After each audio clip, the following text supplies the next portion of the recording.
Welcome back to another episode of the Weekly Walk. I'm your host, Joshua Ingram. It is Tuesday, August 13th, year of our Lord 2024.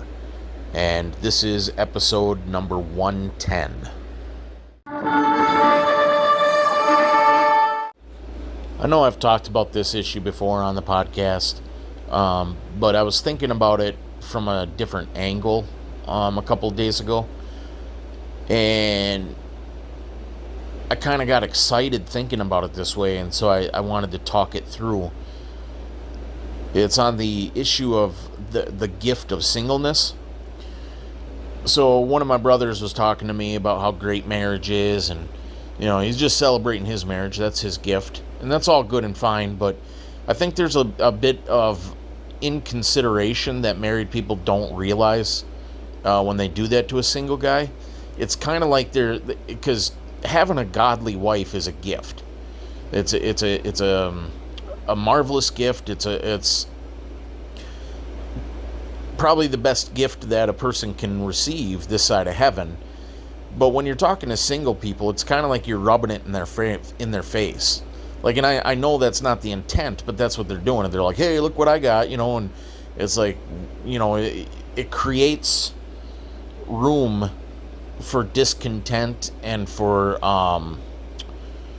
what's the word? Not jealousy, because jealousy implies I want what you have, and it's not that. It creates just an unnecessary yearning in the person. Like, I don't know how to describe it. One way is like so I've been saved since 2001 and been single the entire time, and for the vast majority of that, or at least for the early part of my faith, for like the first almost 15 years, I was totally content being single. Like, I very, very rarely, if ever, thought about finding a wife or pursuing marriage. It just wasn't a thought, because I was so consumed with just growth in Christ, with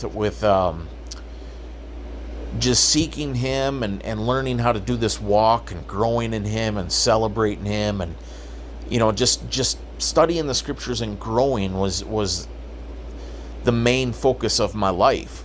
And like I didn't even think that I was missing out on anything with marriage. I didn't think about it. And then I started a Bible study where I was hanging out with a bunch of young single men, 10 years younger than me, and they were obsessed with marriage, especially one brother. It was just all they would ever talk about is, I need to find a wife, and it started to rub off on me. Like, I started to think, oh man, maybe I'm missing out. Maybe I need a wife. Maybe, and it just created this desire in me that led me down a path of misery, because then I'm thinking about it a lot and not having it. It create, what's that? Covetousness. That's the word I was looking for earlier. It created covetousness. Like, I want to have my own. I want something that I don't have. So I think that's the difference, right? Jealousy is desiring what somebody else has. Coveting is desiring what you don't have. I think that's the point, right? Because I'm not desiring somebody else's wife. It became a desire to have my own. It became this, and it started to consume me to the point where I would be miserable. Sitting there thinking about it, and I kind of got off topic there, but it's along the same lines. The point is, like, when a married man brags about his marriage, I think without even knowing it, they're creating that covetousness in us, in single people, because then it feels like we're missing out, And what made me excited thinking about the gift of singleness, because it's a gift too. And like, so I was thinking, if a person properly views their singleness, if they view it as in that light, that it's a gift, Well, hold on, let me backtrack here. So I used to think that the gift of singleness meant that you had some sort of supernatural power to not lust. Like, I used to think it was you it just God grants you a spiritual ability to not think about marriage, to not desire marriage, and to just be completely content being alone. I thought that must be what the gift of singleness is. And I've never heard anybody talk about it. I've never really encountered anybody that says they have the gift of singleness. And so I didn't know. I just assumed that's got to be what it is, right? Because the scriptures say that if you burn with lust, you should get married. And because it's better to marry than to burn. And so I just assumed, well, if you have lust in your heart, if you have that desire, then that must be a sign that you're supposed to get married. Then you must have to go get married to take care of that. And so that's how I always viewed that gift of singleness. But talking to my brother the other day, I started thinking about it from a different angle. And I started thinking, man, if you are single, it is a gift. Not that you have a gift of singleness, but your singleness is a gift. God has given you singleness. And because the way that's, and it's a different kind of gift than what a marriage is. The gift of singleness, being single, being a gift, means that you have the time and opportunity to serve the Lord with all your heart. Not that you don't have that with marriage, but it's a completely different way. There's things you can do as a single person that you can't really do if you're married, not to the same extent. Because regardless of how you want to think about it, if you're married, a lot of your time is going to be consumed in pleasing your wife. That's your duty. It's your job. And the scriptures even say that. Paul talked about that the single man thinks about how to please God, and the married man thinks about how to please his wife. Not that the married man doesn't also think about how to please God, and serving his wife in love is one of the ways to actually serve God. But a lot of his time is going to be dedicated to making his wife happy. He's going to have to think about her. How do I make her life better? How do I make her spiritual life better? How do I make her physical life better? How do I make her emotional life better? What can I do to serve her? What can I do to edify her? What can I do to satisfy and bring joy into her life in all aspects? And so the married man is consumed with that. That's going to be a lot of his thoughts. And that's going to be his main ministry, is going to be serving his wife and leading her into a life of holiness. Now, that doesn't mean that a married man can't be a pastor. As a matter of fact, I think it's better that a pastor is married than single. I don't even know, should a single man be a pastor? I don't know. How's he going to counsel married people? But, so, and it's not that they can't go do evangelism, and it's not that they can't, just be involved in various types of ministries, but they're not going to have the same amount of time and dedication to be able to put towards it. A single man has nobody else to concern himself with. I don't have to worry about pleasing anybody else in my life. I don't have to worry about satisfying anybody else or helping anybody else or encouraging anybody else. Not that I shouldn't be doing that. I mean, there's people in my life and I should be encouraging them and trying to better their lives, helping to bear their burdens.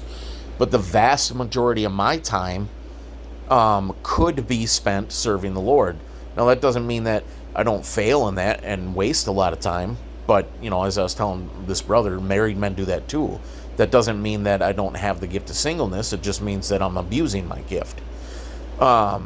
Because as a single man, I can spend hours every day solely focused on ministry. I have to go to work. I got to put in my 8-hour day at work, my 9 to 5.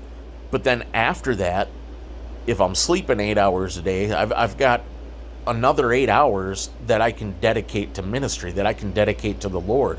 I can dedicate to study, where a married man can't do that. some of that time is going to have to be dedicated towards his wife, and if he has children, some of that time is going to have to be dedicated to them as well.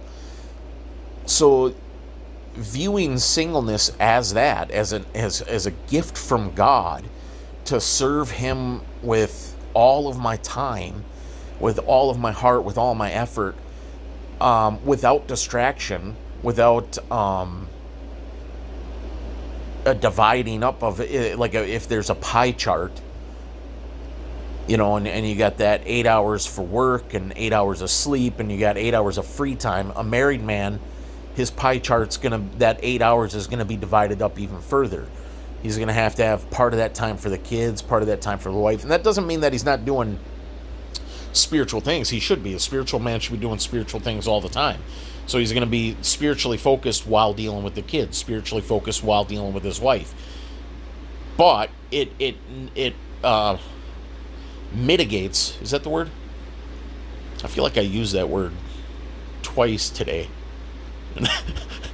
But anyways, and I haven't used that word probably in years, and then all of a sudden I use it twice in the same day.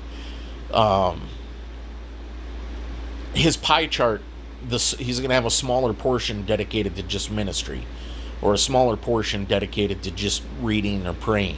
Like the single man, that full 8 hours could be dedicated to ministerial things.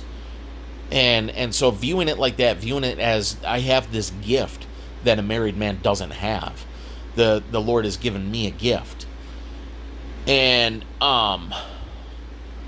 that way, if I'm viewing it in that light, like when a married man is talking about his gift, I'm not going to covet it because that's your gift. I have a different gift. It's when you're not seeing your station in life, when you're not seeing your position in life as a gift, then you start coveting what others have. I think I explained it to another brother one time as, you have a diamond, and you're like, man, look at my diamond. This diamond is so amazing. Look at it shine. Look how big it is. Look at this thing. And when I'm unaware that I have a brick of gold, I'm just looking at your diamond going, well, why ain't I got a diamond? Where's my diamond? How's this fair? And then I start complaining and grumbling to the Lord. But when I look and I see I've got a brick of gold, and I'm like, then I can be like, yeah, dude, that's pretty awesome. Look at what I got. I got a gift too. Look how amazing mine is. Look how pretty it is. Look at the shimmer and the gleam on it. It's amazing. Both are glorious. Both are I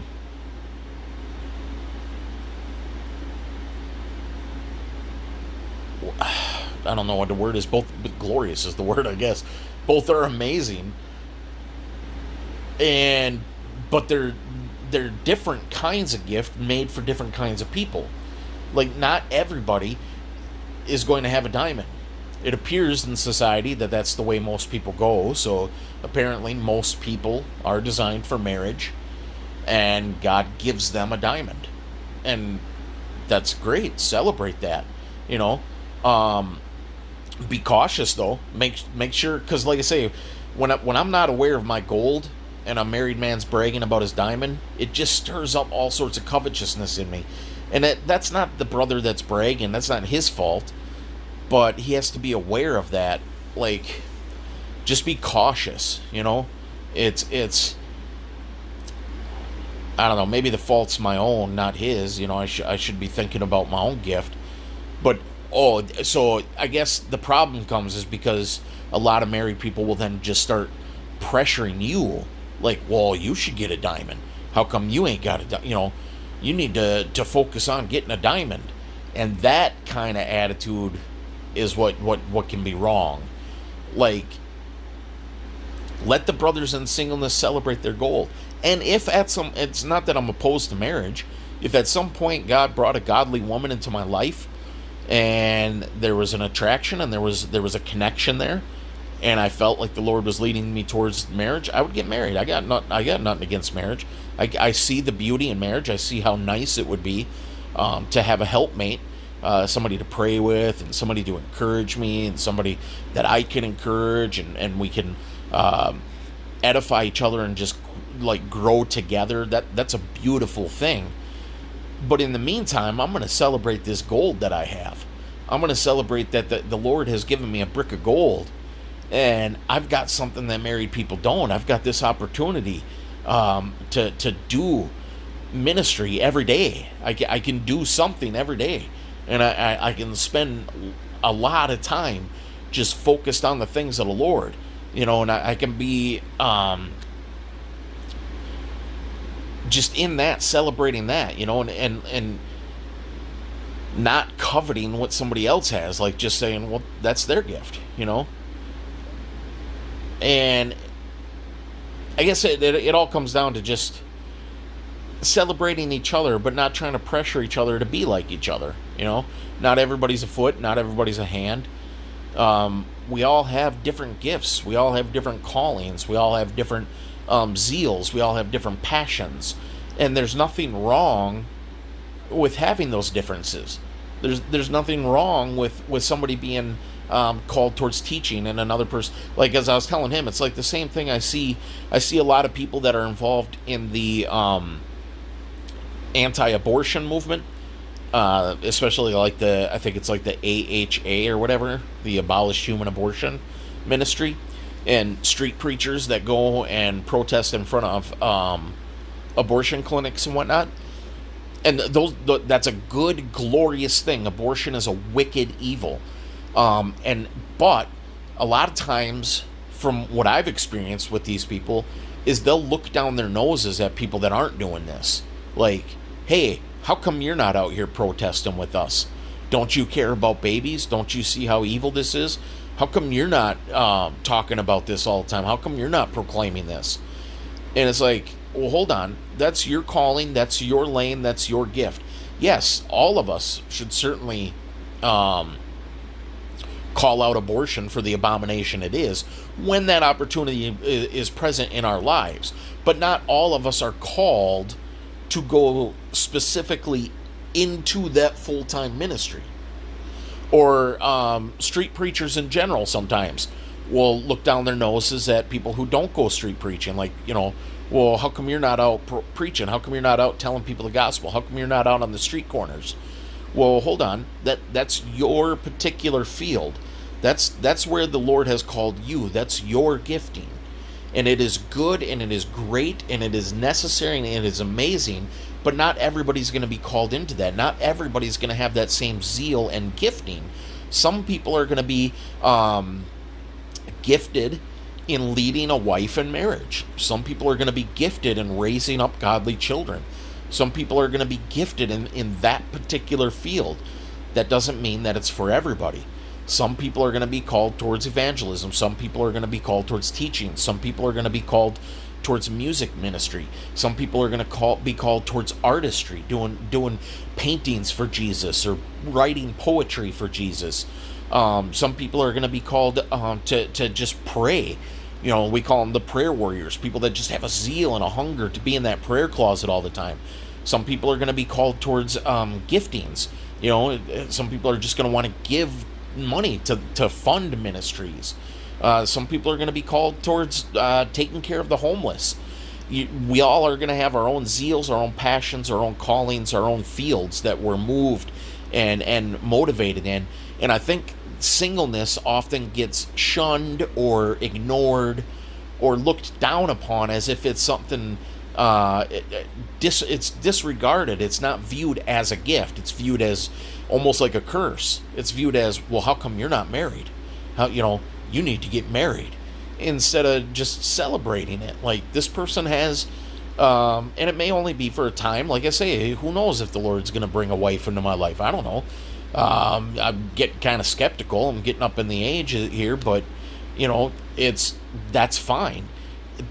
This is my gift. This is my calling, and if I'm not using it properly, that's my fault, and I don't. I try to do something every day. I try to do the podcast. I try to do videos. I try to go out with signs and tracts. I try to just stay focused. But I also waste, 2-3 hours a day watching TV or scrolling on my phone or whatever.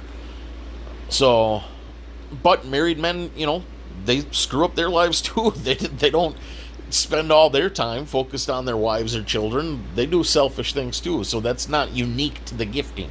That's just a generality. We're all fallen, sinful people, and we don't do what we should do. But I have the gift of singleness right now. You know, I have this great opportunity before me. I have this brick of gold that God has given me, and I have passions and zeals and thoughts of what He wants me to do with my time. And if I was married, I wouldn't have as much of that. Some of that would be taken away from. And that would be good too, because then it would just be God switching the ministry field. He would be saying, okay, that time's over. Now your ministry is your wife. And that would be glorious too. But it's all just, we all have different gifts, and the Lord gives as He sees fit. He knows what He's doing.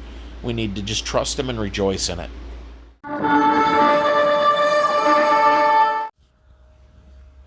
So one thing I like to think about a lot, and I don't know if I've recorded anything on the podcast. I've done a few videos touching on the subject, but I don't know if I've ever just theorized fully what it is I want to talk about here. I'm sure I have. I just don't recall where or when, but I often post things on Facebook with little snippets of these thoughts. But I wanted to kind of put it all together and just kind of speak it out. Because I was just sitting here again thinking it through, and I was just it's kind of a fun thing to think about. I was enjoying the thought process, and I thought, man, maybe I should just record these thoughts and see if I can put it on the podcast. But what it is that I like to think about is what life would have been like after Noah's flood. Like what were the conditions like? How did human history play out in those first few hundred years? I always try to think about the history of mankind, because we're taught in school a completely unbiblical history. It's just not factual. It's not true. The Bible teaches us that Adam and Eve were the beginning of creation. Jesus said that Himself. You've heard it that God from the beginning made male and female. So male and female were created at the beginning. And we're told that it was done in 6 days.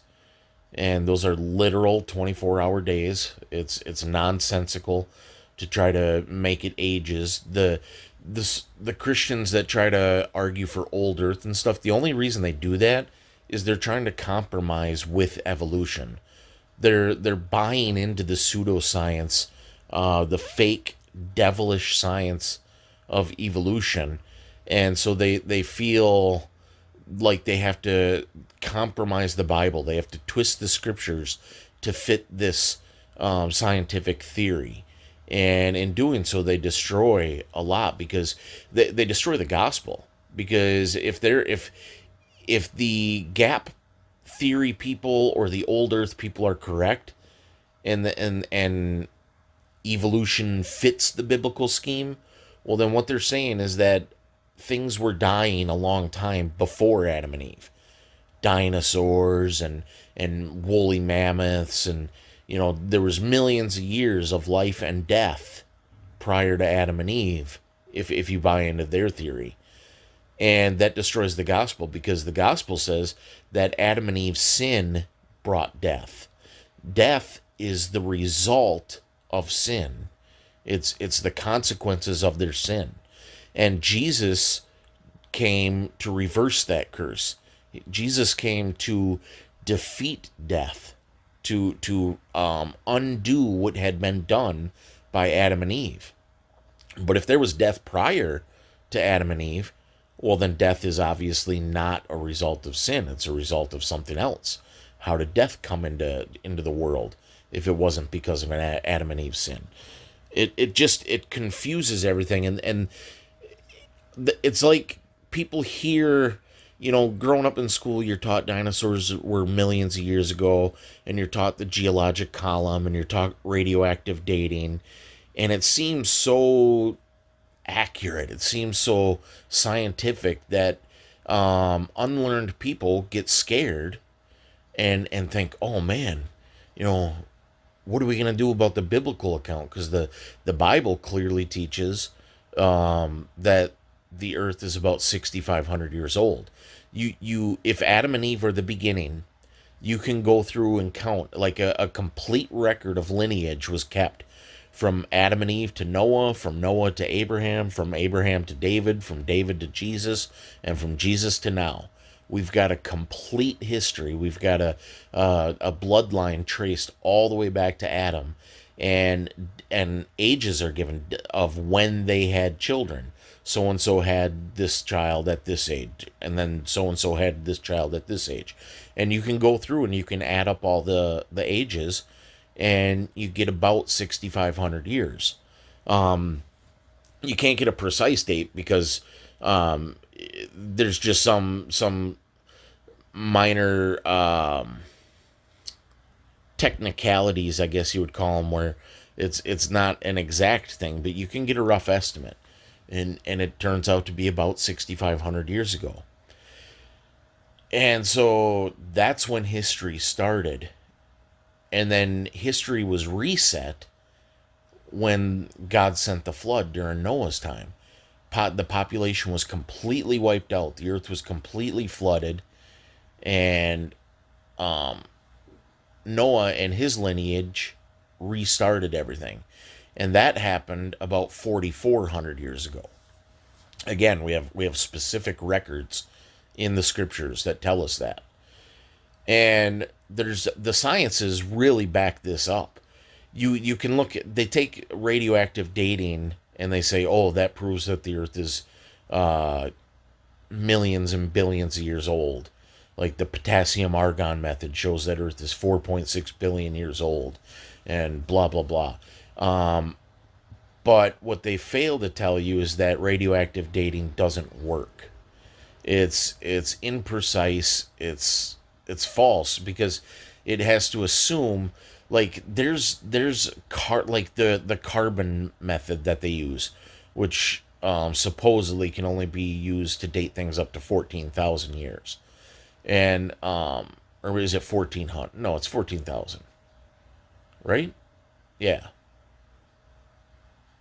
Sorry, I didn't sleep at all. I'm recording this at 7 a.m. I had insomnia all night.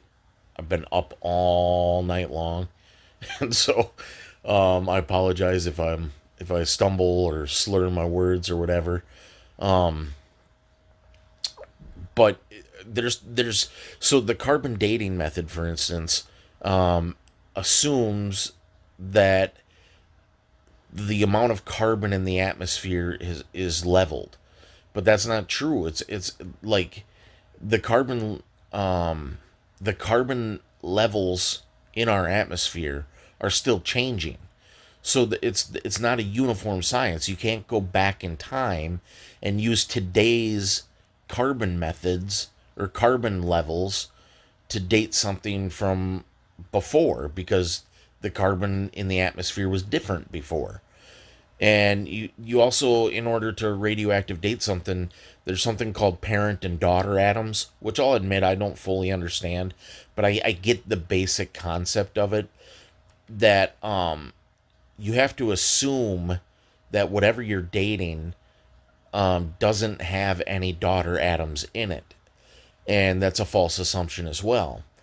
And then you have experiential evidence of things that we know the age of, like the Hawaiian lava flows from the 1800s. They know those.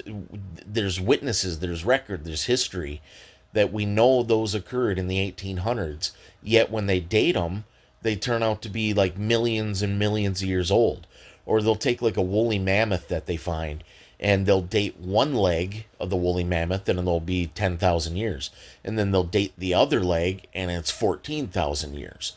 Well, there's a 4,000 discrepancy on the same woolly mammoth. Or they'll take like living snails and date them, and they turn out to be millions of years old. So and this happens a lot. It's an inaccurate dating method, but the evolutionists choose to use it because it always gives an old date, and therefore they can go, oh, see, the Bible's not true. Everything's old. But there's numerous dating methods that contradict that.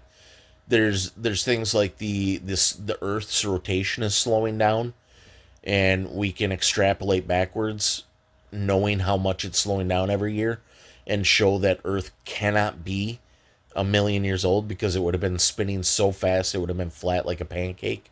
Or the moon is slowly receding away from the Earth, and they know the rate, and so they can extrapolate backwards and say the Earth can't be millions of years old, otherwise the moon would have been right on the surface of the Earth. Or the decaying magnetic field. They know that the magnetic field around the planet has a half-life of 1,400 years. So every 1,400 years, it's half as strong. And they can extrapolate that backwards, and they can say, well, the Earth can't be more than 10,000 years old. Otherwise, it would have had the magnetic pull of like a magnetic star. It would have been impossible for life to exist.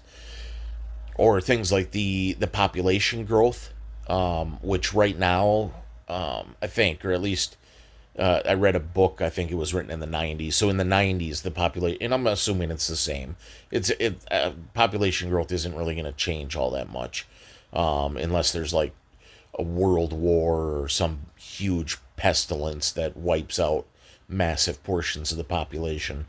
But the population growth is 2.5%. And if evolution is true and mankind started a million years ago, then mankind has been reproducing at that 2.5% for a million years. That would be impossible, because that would give us a population so large that the entire universe wouldn't be able to hold those people. And if you take that 2.5% and calculate back to the time of Noah, you get today's population. So it fits the biblical scheme. Earliest human writings, the oldest living tree, the Mississippi River Delta, the recession of or eroding of Niagara Falls. All these things prove that the Earth is less than 10,000 years old, and that fits the biblical model. So anyways, I've gone through all that before, and I apologize for repeating myself, but I wanted to lay all that out kind of as a precursor to the what happened after Noah's flood, because the Bible gives us the real history, not secular pseudoscience. And so what got me thinking about this originally, what usually gets me thinking about it, is when people are talking about race, different races, the black race, the white race. It always really irritates me to hear that word, because it's not a real word. There's no such thing as races. Or at least there's no such thing as different races. There's one race. We're all one blood, one race, one people. You know, it's just because there's different melanin amounts in our skin, in our bodies, that doesn't make you a different race. You wouldn't look at a brown cow and say it's a different race than a white cow. It's just different fur color, you know, and it's the same with humans. And so at Noah's flood, he had three sons, Shem, Ham, and Japheth. And we know that Ham went into Egypt. We have biblical account of that. Ham is, like, the Bible calls Egypt Ham, I think. I'm 99% sure. And we know that Japheth, so Ham went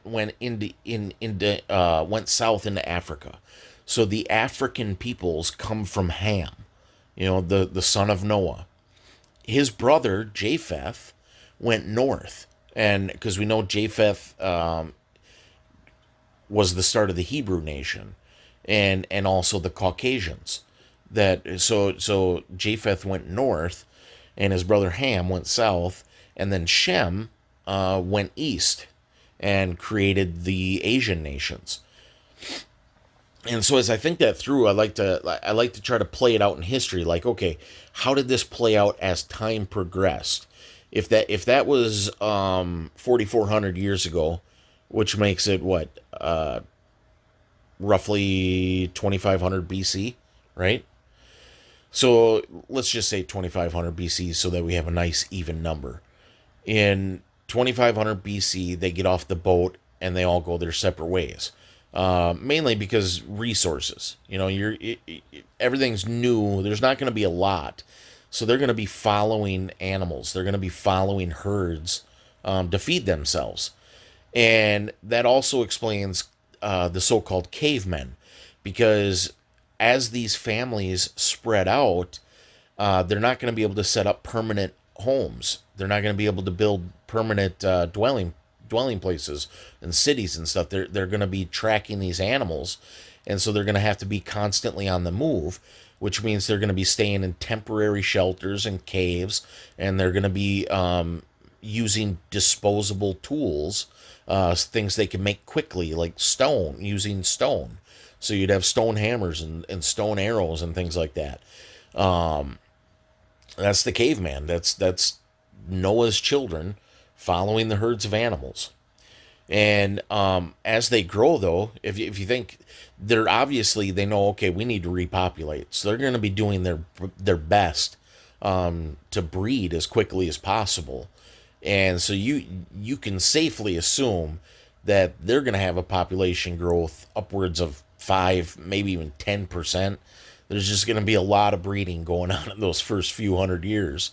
And so you can have you're going to have thousands within the first 100 years.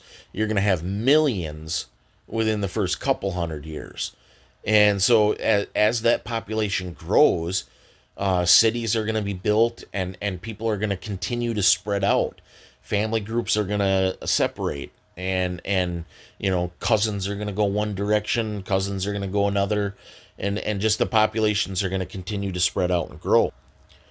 And so as that happens, again, you get the different people groups, as people stick with their own family, their own immediate families, and others spread out. And so, like, people like Shem would have went east into India and Indonesia and Mongolia and China, and then would have followed herds of animals, and people would have continued to spread north into that eastern part of Russia, and then would have moved along the land bridge between Russia and Alaska, crossed over into North America, and then spread south, creating the Native Americans, which are just, they're just a variation. Again, it's not different races. It's just a different variation of Shem's lineage. And would have continued to spread south through Central America and South America. And this has all happened over hundreds and hundreds of years. You figure by the year 2000 BC, which I think is when David came? Or David might have been 1500 BC, I'm not sure. But you got, the Bible focuses on Japheth, and then his lineage, Abraham and Isaac and Jacob. All that would have happened in those, probably around 2000 BC or so, 500 years after the flood. But in the meantime, Shem's lineage is spreading all over North America and South America, and just millions and millions of people just continuing to grow. And man, where was I going with this? So then usually when I'm thinking about this, I'm having like a mock conversation with a skeptic, with an atheist in my head. And so then they'll say, "Whoa, what about Australia? How did the kangaroos and stuff get onto Australia? If everything came off that boat on Mount Ararat, how come, there's not kangaroos anywhere else but in Australia?" Well, there's a couple different logical theories A, over the years, as these people groups are spreading out, some of them are going to build boats. And because there's always going to be a need for more resources. And so they're going to be searching for more resources, more food, more vegetation, more places to live. And so they would have built boats and sailed out. And, some of them you would have gotten the Pacific Islanders, and you would have gotten just all the different the Caribbean, and but some of them probably went to Australia, and who's to say they didn't bring kangaroos with them? They didn't load the boat up with different animals. They're certainly going to bring things that they can eat with them on their travels, so that makes sense. Option B, after the flood, there was probably massive what's the word? Massive conglomerations. That's not the best word to use, but it's what I'm gonna use.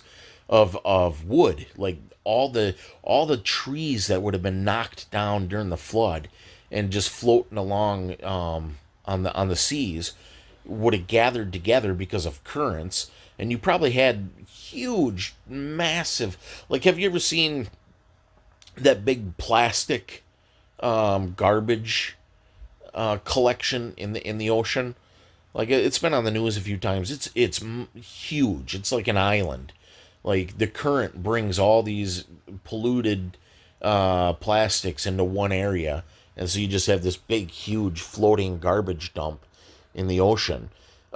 Same thing would have happened with trees and stuff. So you would have had just massive island size flotation devices of trees. It's very logical to think animals would have hopped onto those, following food or whatever, just going, not realizing that it's going to float them away from the land. But eventually, currents could have brought them to Australia, and that could have been how you get kangaroos. Another theory is that there could have been a big landmass between Australia and Asia, because we don't know what the pre-flood world looked like. It was obviously vastly different than what we got after the flood. Like, it was probably mostly just a big land mass. There weren't oceans. There was probably like big seas and lakes and stuff, and it was probably pretty flat. Because the Bible refers to like certain hills as mountains, because like that's how people would have perceived it. But they're not really they're just big hills compared to what we have today. But back then, if everything was flat, that certainly would appear to have been a mountain. So like the elevation, the land would have probably been flat or flat-ish. Adding to that theory is the fact that after the flood, it says the valleys were created and the mountains rose. So the mountains came out after the flood, to lower and the valleys lowered down in order to have the water drain off and gather into one place, which is what we have now, the oceans. So we don't really know what it would have looked like. There very well could have been a landmass there that sunk as the mountains rose. I don't know. But also, those are three theories that are certainly reasonable. And another objection an atheist might have is like, oh, you say Shem's lineage moved along the land bridge between between Alaska and Russia. Well, there's not a land bridge there. There's like, you can see Russia from Alaska, and there's little tiny land masses, little tiny islands, I guess you'd call them, little tiny rocky formations or whatever they got going on up there. But those would have more than likely been froze over after the flood, because the Bible talks about the heavens when the flood occurred. It wasn't like the children's stories and the skeptical stories, the school stories always presented as like rain. That it just rained for 40 days and 40 nights. Because then skeptics will be like, oh, 40 days of rain can't create a worldwide flood. but that's the Bible doesn't say that. It says that the heavens broke open, and the windows of heaven were open, and the fountains of the deep burst forth. And what that means, in my opinion, is that pre-flood, there was like a canopy of ice around the earth.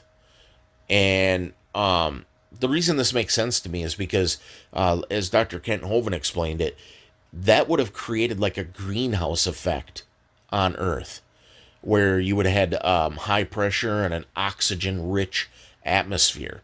And what happens when you have those conditions? You would have longevity of life and extreme growth, like lizards growing really, really, really big, becoming dinosaurs. And we find fossils of like huge trees and massive insects and giant animals. Those would have existed in a greenhouse atmosphere. So if there was like a canopy of ice around the earth and creating that atmosphere, it would have caused everything to grow very lush and very big. And people would have lived for a long time. It would have been a healthier atmosphere. And the Bible talks about pre-flood, people living like 900 years.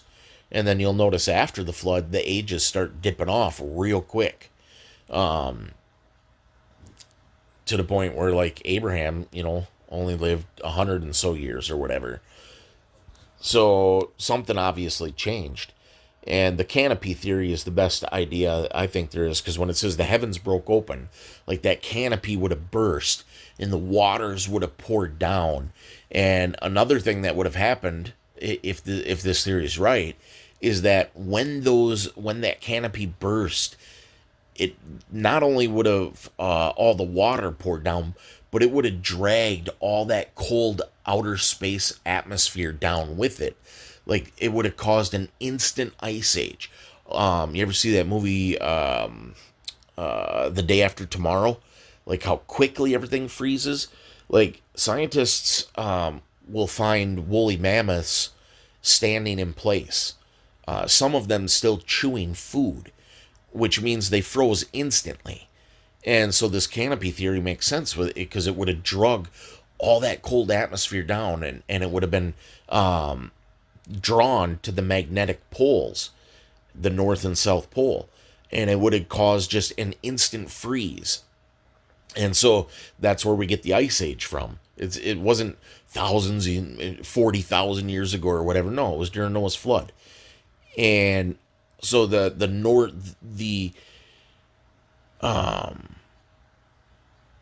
most like everything north of the Mason-Dixon line, I forget, what is that? Is that the 40 degree latitude? Is that what it is? 40 degree? I can't remember. But you would have had ice, and same on the southern hemisphere. And so that land bridge between America or between Russia and Alaska would have been frozen. And it just made, like, this explanation of history, taking the Bible as true history and applying it to the world, it makes sense. It's like when you think about the flood, like why are there fossilized, like, I apologize, I'm mumbling here. It's lack of sleep. But think about this. Why don't we have a lot of fossils today? Like, in America, there's roadkill every couple feet. Dead raccoons and possums and deer and cats and just everything. There's roadkill all over the place. And we bury millions of humans every year. So how come these things aren't turning into fossils? Well, they're scavenged. Scavenged. I don't know how to say that word. Other things come and eat them. And then B, they rot and decay. So you think to yourself, okay, well then where did all these other fossils come from? How come they didn't rot and decay? Well, in order for something to fossilize, it has to be buried rapidly, and it has to be compressed, lithification, which is like a compressing removal of liquid. So smushed. It has to be buried fast and smushed. What would cause that? A worldwide flood would instantly bury and smush millions and millions and millions of life forms, which would create millions and millions and millions of fossils of various life forms. It's exactly what we see. What the Bible describes, when we go looking for evidence, we find it. What we dig up is evidence of the flood. And you think about things like the Grand Canyon. If the Grand Canyon was just soft land before, wasn't a big hole in the ground, it was just land, and just a massive amount of quick moving water rushed over it and just dug out all that soft sediment, it would create it. Like, go in your backyard and build a sand mound and then spray it with a fast moving hose. It's going to create a valley. It's going to create a canyon, a miniature canyon. That's exactly what we find. So like all the evidence points towards this. Why do you think they find fossilized sea life on top of mountains? They found fossilized clams on top of Mount Everest, if I remember correctly, on top of some mountain. I think it was Everest. But like, how do you explain that? It's because there was a worldwide flood, and people are like, oh, the water was above Mount Everest. No, Mount Everest wasn't there yet. It was just Mount Everest rose up after the flood, carrying with it fossils. It's also why we find like fossilized graveyards, like fish graveyards, somewhere over in California. I think in like somewhere by the whatever that desert is over there. What's that really hot desert in California called? Death Valley. Somewhere over near there, there's a fish graveyard with like billions of fossilized fish all in this one area. Well, what happens when water is swirling, and currents are moving? Everything gathers together in one place. So like all the evidence shows that the Bible is true history, that the Bible is real, and what it says is accurate. And the same can be said for different people groups. We're not different races. We all come from that same lineage. We all come from the same blood. That's why you can get a blood transfusion or a donated organ from anybody, any ethnicity, as long as they're a blood match, an AB or an O or whatever. But your skin color certainly has nothing to do with it. Skin color is just melanin. It's why you can have. There's been families who've had twin babies. One is white, one is black, because we all have that same lineage. We all have that same DNA. It's just that Ham happens to be the main ancestor of the African nations. Shem is the main ancestor of the Asian / Native American nations, and Japheth is the main ancestor of the Caucasian nations. And then along the borders of those, where Japheth and Shem meet, like along those Caucasus Mountains, you get kind of a mixture, and you can see it in people. You can see that in the skin tone is irrelevant, and it doesn't make you a different race. The whole idea of different races comes from evolutionary eugenics thinking process. Like, it's this thought that if evolution is true, and this is what Hitler taught, this is what Darwin taught, this is what Peter Singer and Margaret Singer taught, is that blacks are lower on the evolutionary scale, whites are higher. That's why Darwin's book was even called The Preservation of Favored Races. That was the subtitle of his Origin of Species. So it's this idea that white man is superior. White man, the Caucasian, is more evolved. And therefore, it justifies, this is what Hitler did, this is what eugenics does. It says that in order to help speed up natural selection, we can kill off the less favored races. Hitler just did it brutally. Just said, I'm going to kill all the Jews, I'm going to kill all the blacks. And we're going to create the Superman. We're going to create the super species. And because he was following evolutionary thought. Now, modern science, the eugenicists, do it in a trickier way through things like vaccines and Planned Parenthood and just various diseases and famines, man-made famines and things like that, killing off third world nations because they see it as speeding up natural selection, speeding up evolution. It's evil. The word race is an evil word. It should be done away with. We're not different races. The differences between us are simply cultural. That's all that is. We're all brothers and sisters. We all come from that same blood. And until we reject the idea of race, we're going to continue to have these stupid divides, these ignorant divides between us. And it's very irritating. But anyways, I hope that made sense, man. Like I said, I've been up I haven't been able to sleep. So I hope that made sense. I hope I wasn't just mumbling through that whole thing. All